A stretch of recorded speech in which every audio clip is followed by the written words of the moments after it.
بسم اللہ الرحمن الرحیم۔ السلام علیکم، کیسی ہیں میری ساری سسٹر؟ امید کرتی ہوں سب ٹھیک ہوں گی جی۔ تو جمعہ کا دن ہے اور میں بیٹھی ہوئی وظیفہ پڑھ رہی تھی، تو میں نے سوچا میں اپنی بہنوں کے ساتھ بھی شیئر کروں۔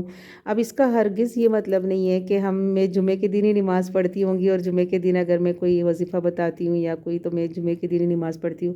نہیں، الحمدللہ ڈیلی نماز پڑھتے ہیں، الحمدللہ 5 ٹائم کی نمازی ہیں۔ اللہ ہم سب کو توفیق دے اور نمازی بنائے، اور قرآن بھی پڑھتی ہوں، سب کچھ پڑھتی ہوں۔ لیکن یہ ہے کہ جمعے کے دن میں ایک عجیب سی خاص بات ہوتی ہے نا، وہ جمعے کے دن کی تیاری اور ہوتی ہے۔ جیسے ہم نارملی اگر ہم ظہر کی نماز پڑھتے ہیں تو وضو کیا، نماز پڑھ لی، لیکن جمعے کے دن اتنا زیادہ دل کرتا ہے نا، تیار ہونے کا دل کرتا ہے، اسپیشل کرنے کا دل کرتا ہے، وہ ایسے اسپیشل فیل ہوتا ہے۔ اور وظیفہ جو ہے آج کا، وہ جمعے کے دن کا نہیں ہے، وہ آپ ہر دن پڑھیں گے انشاءاللہ تعالیٰ، وہ اپنے گھر کے لیے ہے۔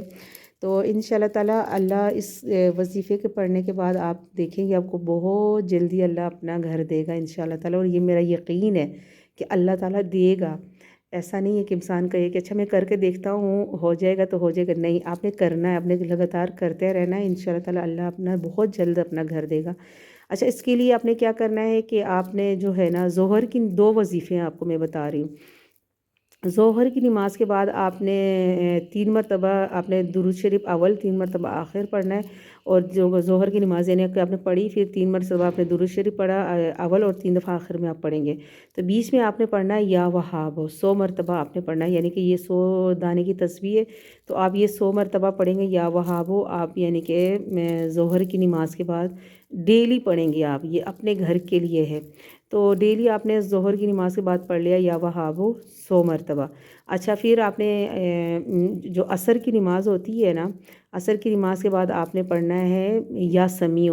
اسی طرح ہی آپ 3 مرتبہ درود شریف اول، 3 مرتبہ درود شریف آخر میں پڑھیں گے، اور آپ پڑھیں گے یا وہاب، یا وہاب بھی آپ نے نہیں سوری یا سمیع آپ پڑھیں گے، تو یا سمیع بھی آپ نے 100 دفعہ پڑھنی ہے۔ اسی طرح ہی 100 دانے کی جو تسبیح ہوتی ہے اس پہ آپ نے 100 مرتبہ پڑھ لینا ہے یا سمیع، ٹھیک ہے۔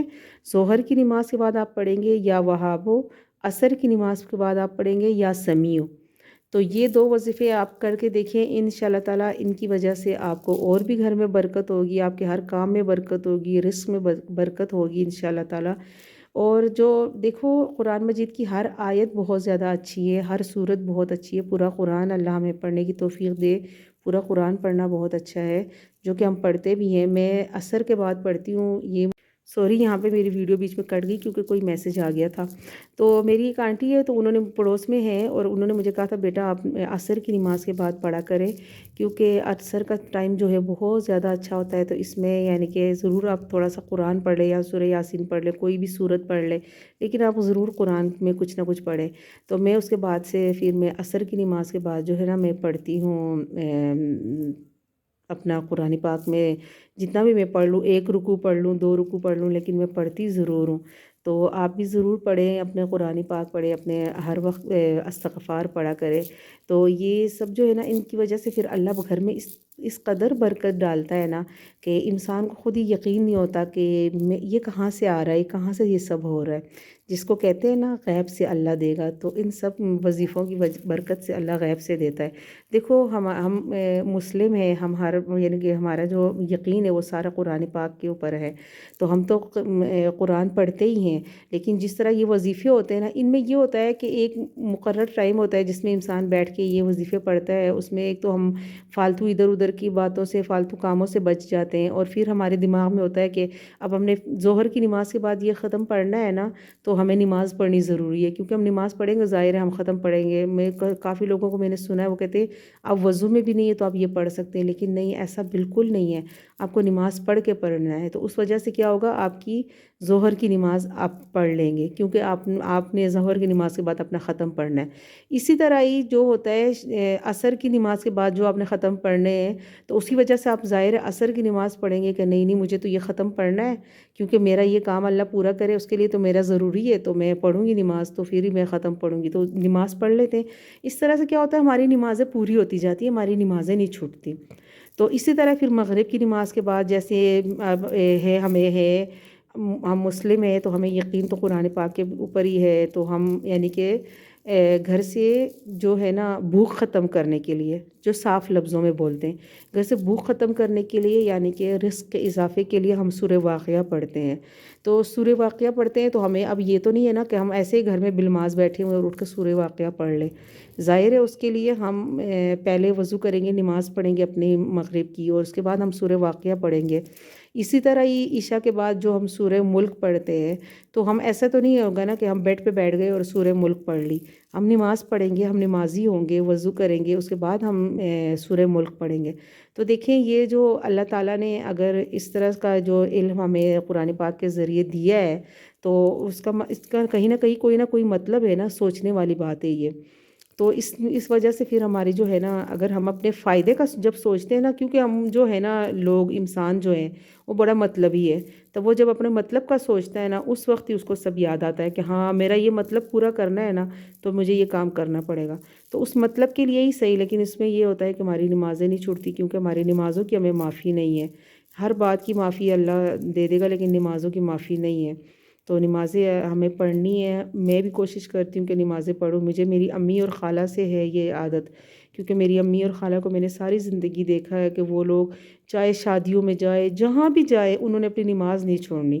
تو ان سے ہمیں بھی یہ عادت آ گئی ہے کہ ہم بھی نماز نہیں چھوڑتے۔ پہلے ہوتا تھا شادی سے پہلے نہیں پڑھتے تھے، امی ڈانٹتی رہتی تھی، لیکن یہ میرا خیال ہے کہ ایک ٹائم آتا ہے جس میں انسان کو خود عقل آ جاتی ہے کہ نہیں، میں نے اپنی نمازیں پڑھنی، میں نے اپنے روزے رکھنے ہیں۔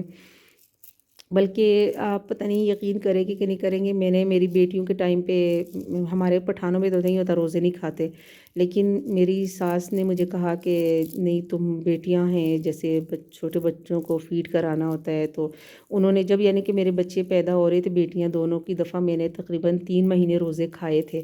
تو وہ میں نے اپنے دماغ میں یاد رکھا تھا کہ نہیں، میں انشاءاللہ تعالی اللہ میرے بچوں کو تھوڑا بڑا کرے، میں رکھوں گی یہ روزے۔ تو وہ الحمدللہ سے میں نے پھر 15 دن اوپر بھی رکھے، اور میں نے پچھلے 4 سالوں میں نا وہ اپنے روزے مکمل کر دیے۔ یعنی کہ میں ہر سال سردیوں میں رکھتی تھی، کیونکہ گرمیوں میں لاہور میں بہت گرمی ہوتی ہے، نہیں رکھ سکتے روزہ۔ تو سردیوں میں جو ہے نا، میں اپنے وہ سارے روزے جو ہیں ان کو ایک ایک مہینہ کر کے میں نے ختم کیا، اور پچھلے سال جو میرے 15 رہتے تھے وہ میں نے ختم کیے۔ تو اس طرح سے 4 سال کے اندر میرے وہ سارے روزے جو ہے وہ مکمل ہو گئے الحمدللہ۔ تو اس طرح سے جی ہمیں اپنی نمازوں کا، اپنے جو دیکھو دنیاوی کام تو ہم کر رہے ہیں۔ اب جیسے یوٹیوب پہ میں ویڈیو ڈالتی ہوں، مجھے پتہ ہے کہیں نہ کہیں ہو سکتا ہے یہ میں بھی گناہ ہی کر رہی ہوں، چلیے ٹھیک ہے میں اپنا چہرہ نہیں دکھا رہی ہوں، میں اس طرح سے کوئی فالتو چیزیں نہیں ڈال رہی ہوں، لیکن کہیں نہ کہیں تو یہ گناہ ہے نا جو ہم کر رہے ہیں۔ دنیاوی چیزوں سے تو ہم باز نہیں آتے، وہ تو ہم نے کرنا ہی کرنا ہے، لیکن ساتھ ساتھ ہمیں اپنے آخرت کا بھی سوچنا چاہیے، اور اس جہان کے لیے بھی کچھ نہ کچھ کرنا چاہیے۔ تو یہ وظیفے جی آپ ضرور پڑھیں، اور مجھے بتانا کہ آپ کو میرے وظیفے کیسے لگے، اور اگر آپ کو میری ویڈیو اچھی لگتی ہے تو پلیز چینل کو لائک، شیئر، سبسکرائب کیا کریں۔ اوکے، اللہ حافظ، بائے۔